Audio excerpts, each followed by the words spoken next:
আসছে আর সেই পুজোর গন্ধকে গায়ে মেখেই চলছে আমাদের আবাহন। 10 দিন ব্যাপী এই বিশাল উৎসব, যেখানে 140-এরও বেশি শিল্পী আমাদের সঙ্গে আছেন। কালকে সকাল বিকেল মিলিয়ে আমরা 14 জনের নানান ধরনের শিল্পকর্মের সঙ্গে পরিচিত হয়েছি, তাদের সঙ্গে মেতেছি এই আয়োজনে। আজ আরও 14 জন শিল্পীকে নিয়ে হাজির হলাম আমি।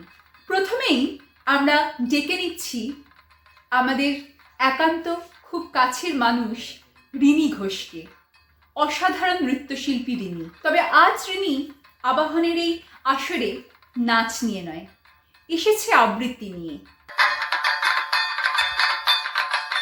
প্রথমেই সকলকে জানাই শুভ শারদীয়ার প্রীতি, শুভেচ্ছা ও অনেক অনেক ভালোবাসা। আজকে আমি যে কবিতাটি আবৃত্তি করে শোনাবো সেটি হলো মেঘ, শুভ দাশগুপ্তের। তাহলে শুরু করা যাক। মেঘ বলল, যাবি অনেক দূরের গেরুয়া নদী, অনেক দূরের একলা পাহাড়, অনেক দূরের গহন সেবন, গেলেই দেখতে পাবি। যাবি? জানলা দিয়ে মুখ ঝুঁকিয়ে বলল সে মেঘ, যাবি? আমার সঙ্গে যাবি? দিন ফুরিয়ে রাত ঘনাবে, রাত্রে গিয়ে সকাল হবে, নীল আকাশে উড়বে পাখি, গেলেই দেখতে পাবি। যাবি? শ্রাবণ মাসের একলা দুপুর মেঘ বলল, যাবি? আমার সঙ্গে যাবি? কেমন করে যাব রে মেঘ, কেমন করে যাব? নিয়ম বাঁধা জীবন আমার, নিয়ম ঘেরা এধার ওধার। কেমন করে নিয়ম ভেঙে এ জীবন হারাবো? কেমন করে যাব রে মেঘ, কেমন করে যাব? মেঘ বলল, দূরের মাঠে বৃষ্টি হয়ে ঝরবো, সবুজ পাতায় পাতায় ভালোবাসা হয়ে ঝরবো, শান্ত নদীর বুকে আনবো জলোচ্ছ্বাসের প্রেম, ইচ্ছে মতন বৃষ্টি হয়ে ভাঙবো, ভেঙে পড়বো। এই মেঘ, তুই আমার সঙ্গে যাবি? যাব না মেঘ, পারবো না রে যেতে, আমার আছে কাজের বাঁধন, কাজেই থাকি মেতে। কেবল যখন ঘুমিয়ে পড়ি তখন আমি যাই, সীমার বাঁধন ডিঙিয়ে দৌড়ে এক ছোট্টে পালাই, তখন আমি যাই। স্বপ্নে আমার গেরুয়া নদী, স্বপ্নে আমার সুনীল আকাশ, স্বপ্নে আমার দূরের পাহাড়, সব কিছুকে পাই। জাগরণের এই যে আমি কৃতদাসের মতন, জাগরণের এই যে আমি এবং আমার জীবন, কাজও কাজের সুতোয় বোনা মুখোশ ঘেরা জীবন। তবুরে মেঘ, যাব একদিন ঠিক তোরই সঙ্গে, শ্রাবণ হাওয়ার নতুন রঙে। যাবো রে মেঘ, যাব, সেদিন আমি শিমুল পলাশ ভিজবো বলে যাব, পাগল হাওয়ার উতল ধারায় আমায় খুঁজে পাবো। যাবো রে মেঘ, যাব, যাবো রে মেঘ, যাব, যাবো রে মেঘ, যাব।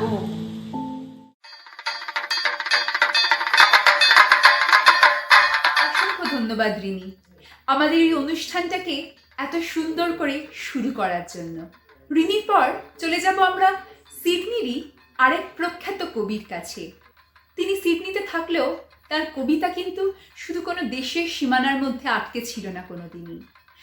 আজ তপনজ্যোতি মিত্র অর্থাৎ আমাদের সকলের খুব কাছের তপনজ্যোতি দা নিয়ে হাজির হয়েছেন তাঁরই লেখা একটি রচনা। ভাগ করে নিচ্ছেন আপনাদের সকলের সঙ্গে এই শারদীয়ার শুভ অনুষ্ঠানের মাধ্যমে। একটি কান্নার কাহিনী, রচনা এবং পাঠ তপনজ্যোতি মিত্র।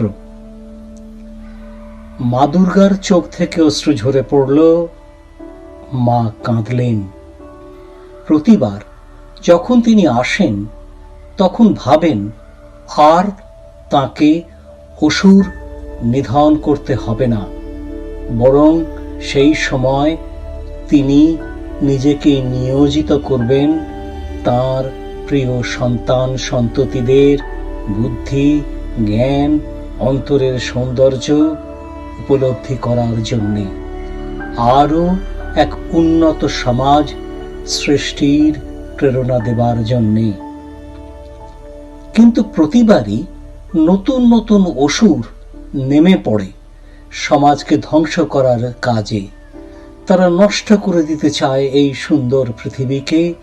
তাই প্রতিবারই মা দুর্গাকে অসুর নিধনে ব্যস্ত থাকতে হয়।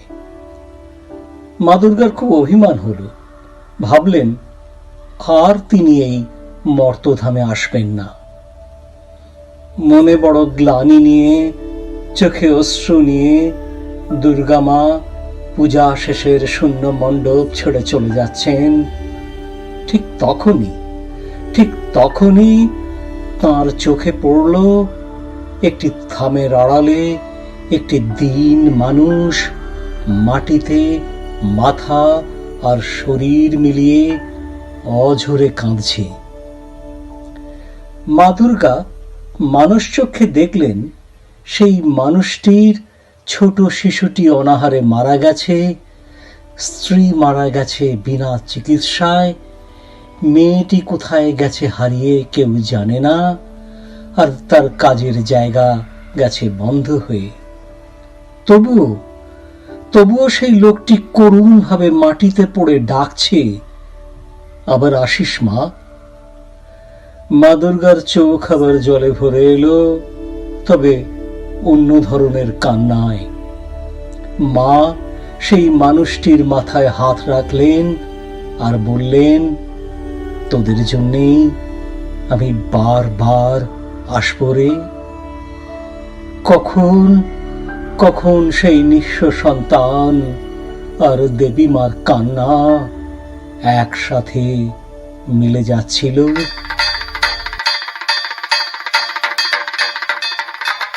মন ছুঁয়ে গেল তপনজ্যোতি দা। সত্যি বলছি, এরকম লেখা শোনার জন্য দিন রাত চুপ করে শুধু বসে থাকা যায়। তপনজ্যোতি দার এমন মনোমুগ্ধকর লেখার পরে আসুন আমরা চলে যাই আমাদের আরেক ছোট্ট বন্ধুর কাছে, মিলজুরা ভিক্টোরিয়া, অস্ট্রেলিয়া থেকে, যে আজকে আমাদের সঙ্গে রয়েছে। তার পরিচয় ড্রাম বাদক হিসেবে। সে ড্রাম বাজিয়েই এই দেশের বহু জায়গায় সাড়া ফেলে দিয়েছে। চলে যাচ্ছি আমরা আমাদের সেই ছোট্ট বন্ধু অভিজ্ঞান রশিদের কাছে, শুনে নেব তার ড্রামের এই আয়োজনটি।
পর চলে যাচ্ছি আমরা সিডনির আরেক সঙ্গীত শিল্পীর কাছে এবার।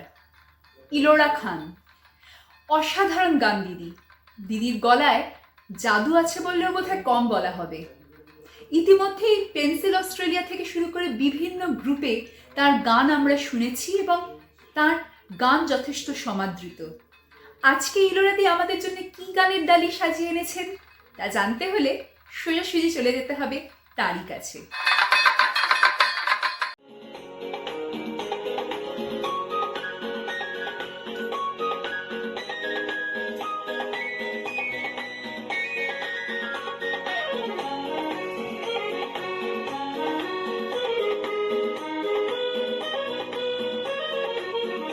আজ মন চেয়েছে আমি হারিয়ে যাব আমি তোমার সাথে।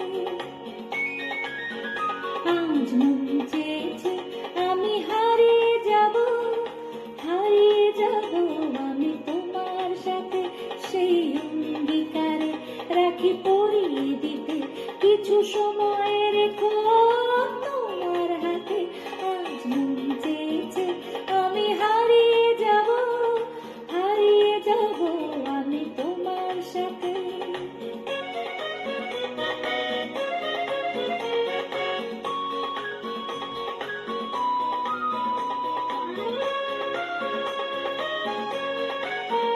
কিছু স্বপ্নে দেখা, কিছু গল্পে শোনা, ছিল কল্পনা জালে প্রাণে বোনা।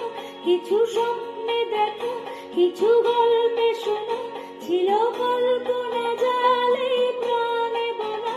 তার অনুরাগে রাঙাতুলির ছোঁয়া নাও বলিয়ে নয়ন পাতে। আজ মন চেয়েছে আমি হারিয়ে যাব আমি তোমার সাথে।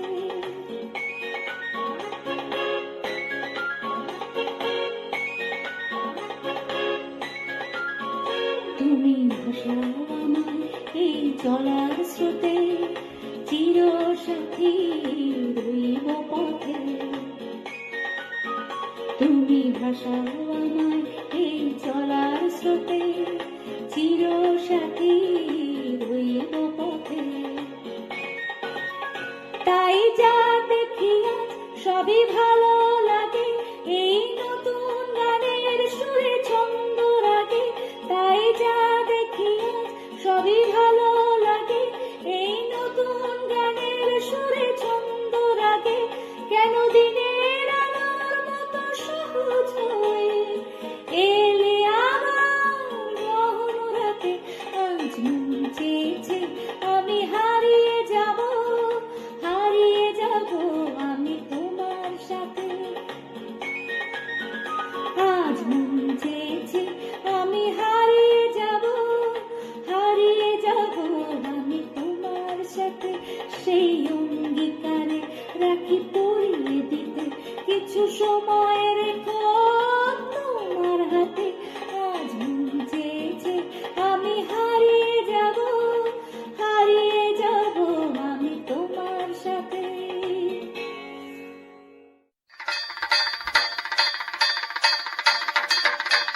গান হলো, কবিতা হলো, ড্রাম হলো, এবার তাহলে একটু নাচ হয়ে যাক। আর সেই নাচ যদি হয় আমাদের ঘরের মেয়ে, আমাদের খুব কাছের মেয়ে সোমা প্রধানের, তাহলে তো কথাই নেই। সোমা প্রধানকে আমরা অবশ্য বেশিরভাগ লোকই কবি এবং লেখিকা হিসেবে চিনি। আজ লেখা বা কবিতা নিয়ে নয়, তবে সুরের মূর্ছনায় নতুন এক গল্প লেখার চেষ্টা করতে হাজির হয়েছে আবাহনের মঞ্চে সোমা প্রধান।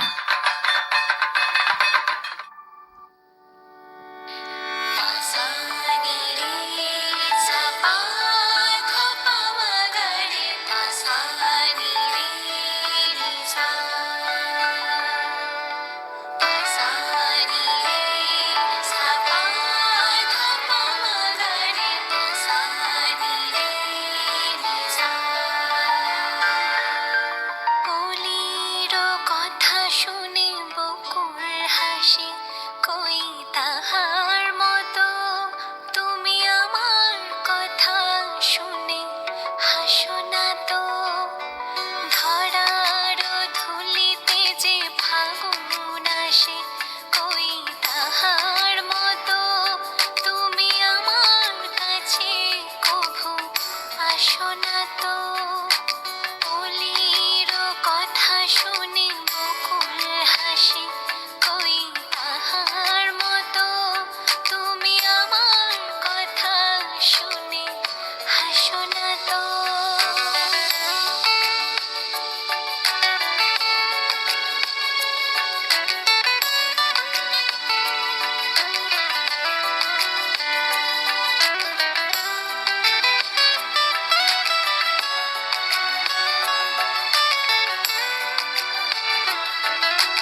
যাচ্ছি আমাদের পরবর্তী শিল্পীর কাছে, সিডনিরই আরেকজন প্রতিষ্ঠিত লেখক এবং নাট্যশিল্পী তানিম আল মিনারুল মান্নান।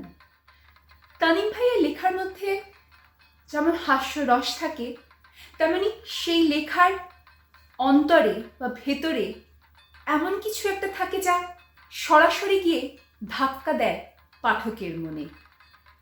আজ এমনই একটি লেখা পাপা कहते हैं লেখাটি নিয়ে তানিম ভাই চলে এসেছেন আমাদের আবাহনের এই দরবারে। নমস্কার। ছোট বোন পারিজাত ব্যানার্জির অনুরোধ ফেলতে না পেরে আপনাদেরকে নিজের লেখা একটি অনুগল্প পড়ে শোনাতে বাধ্য হচ্ছি। যদি খুব বিরক্ত লাগে নিজ গুণে ক্ষমা করে দেবেন, আর যদি ভালো লেগে যায় তার সম্পূর্ণ কৃতিত্ব শ্রোতা হিসাবে আপনার।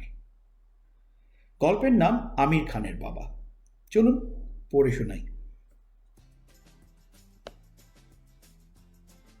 ইউটিউবে পাপা कहते हैं बड़ा नाम करेगा চালিয়ে ছুটি কাটাতে চলেছি নারুমা অঞ্চলের দিকে। বাড়িতে টিভি রিমোট আর গাড়িতে গানের প্লে লিস্ট হাতছাড়া হয়ে গেছে বহুদিন হল। সেখানে ইদানিং চৈনিক, সোজাং আর কোরিয়ান বিগ ব্যাং রাজত্ব করছেন আমার স্ত্রীর পরম স্নেহে। প্রকোপ এতটাই যে বাড়ির দরজা খুলে চ্যাং চ্যাং শুনতে না পেলে সন্দেহ হয় অন্য কারো বাড়িতে ঢুকে গেলাম কিনা। এই আগ্রাসনের ভিড়ে যখন স্ত্রী বলে ওঠেন কি গান শুনতে চাও, তখন সবটুকু হাহাকার নিয়ে শুনতে চাইলাম পাপা कहते हैं এই গানটা। বেটা হামারা কিছু করার আগেই ফোন বেজে উঠল আননোন নাম্বার থেকে। এক রাশ বিরক্তি নিয়ে রিসিভ করতেই ওপার থেকে তোতা পাখির মতো আওড়ালো, স্যার স্নেহা बात कर रही हूँ XY कंपनी से। हमारा कंपनी आपको 30% डिस्काउंट देगी एनर्जी बिल पर। এটুকু শুনেই আমার বাঙালি অহং আর নিতে পারল না। যদিও হিন্দিটা আমি প্রায় বাংলার মতোই ভালো বুঝি, তবু বাজখাই নকল সাহেবী গলায় বললাম, who is this, what did you just say? ওপারের মেয়েটি হকচকিয়ে এবার ইংরেজি অনুবাদ শুরু করতেই থামিয়ে দিয়ে আরেক দফা ছাড়লাম, why did you speak to me in Hindi and why did you get my number? Sneha নামের মেয়েটি আহত গলায় বলল, ফ্রম গুগল স্যার। আরও কয়েক দফা রাগ ঝেড়ে আমার বাঙালি সত্তা বলল, how dare you speak to me in Hindi? What made you think I will understand Hindi? বলে বীর দর্পে ফোন কেটে দিতেই ইউটিউব আবারও শোনালো, বেটা হামারা বড়া কাম করেগা। বাংলা ভাষার প্রতি আমার বিশাল মমতা দেখানো তৃপ্তি নিয়ে মোড় ঘুরতেই চোখে পড়ল স্মার্ট স্ক্রিকের সাইনবোর্ড, আর সাথে সাথেই মনে হলো এরা তো আমার নম্বর পেয়েছে গুগল থেকে, আর তারই অংশ ইউটিউব। মানে আমি তখনও শুনে চলেছি হিন্দি গান, তাই কল করে আমার সাথে হিন্দিতে আলাপ করতে চাওয়াটাই তো স্বাভাবিক। বরং আমার বাজখাই উত্তর এবং ব্যবহারটাই অপ্রত্যাশিত, হিপোক্রেসি। গুগল এবং ইউটিউবের কৃত্রিম বুদ্ধি যতই বাড়ুক, আমাদের মনের হটকারিতার সাথে পাল্লা দেওয়ার মুরত কিছুতেই হবার জো নেই। আর তাই হয়তো এআই এখনও পুরোপুরি সবার চাকরি খেতে পারছে না। মানুষের আবেগ, ঈর্ষা এবং ছলচাতুরি ধাবিত চিন্তাগুলিকে একটি একক অ্যালগোরিদমে কখনোই আনা কি সম্ভব? বলা যায় না বাবা। কোয়ান্টাম কিংবা নিউট্রাল কম্পিউটিংয়ের যুগে সম্ভব হয়েও যেতে পারে, আর পর মুহূর্তেই বেকার হয়ে যেতে হবে। বরং এর পরের বার স্নেহা কল করলে ওর সাথে হিন্দিতে ভালো মতো প্র্যাকটিসটা করে নিতে হবে, মানে হিন্দি বলার। এদিকে শুনলাম রাজকুমার হিরানি নাকি আবার আমির খানকে হিরো করে আবারও সিনেমা বানাচ্ছেন। হিন্দিটা ঠিকঠাক বলতে পারলে আমির খানের বাবার রোলটা পাওয়ার সম্ভাবনা আছে। ভালো থাকবেন। সবাইকে দুর্গোৎসবের অগ্রিম শুভেচ্ছা। নমস্কার।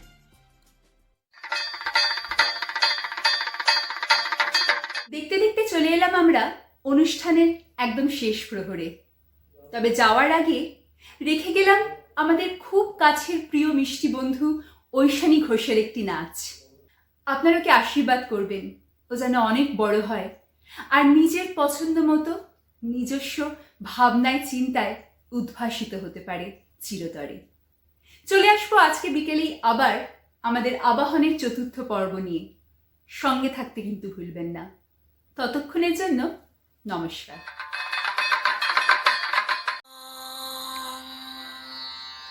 জয়ং